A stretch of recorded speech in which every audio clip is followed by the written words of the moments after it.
नमस्कार, आपण पाहता स्टार वन महाराष्ट्र न्यूज, जनसामान्यांचं निर्भीड व्यासपीठ। आजच आपल्या चॅनलला लाईक करा, सबस्क्राइब करा, शेअर करा। बकरीदच्या पार्श्वभूमीवर सुरगाणा पोलिसांची मोठी कारवाई। कत्तलीसाठी आणलेल्या 11 गोवंश जनावरांची केली सुटका।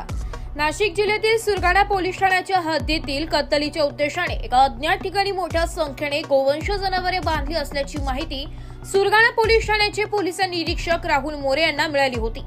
सदरच्या माहितीवरून पोलीस हवालदार वाघ, पोलीस हवालदार गायकवाड, पोलीस शिपाई चव्हाण, चारोस्कर, महाले अशांनी सदर ठिकाणी छापा टाकून बांधलेल्या अवस्थेत असलेल्या एकूण 11 गोवंश जनावरांची सुटका केली असून त्यांना एका आयशर ट्रकमधून वणीच्या गोशाळेत पाठवण्यात आले।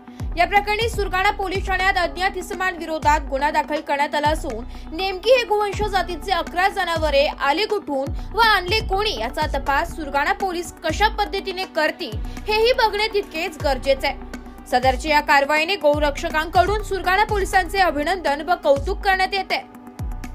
स्टार वन महाराष्ट्र न्यूज साठी लाला बारोट, सुरगाणा, नाशिक।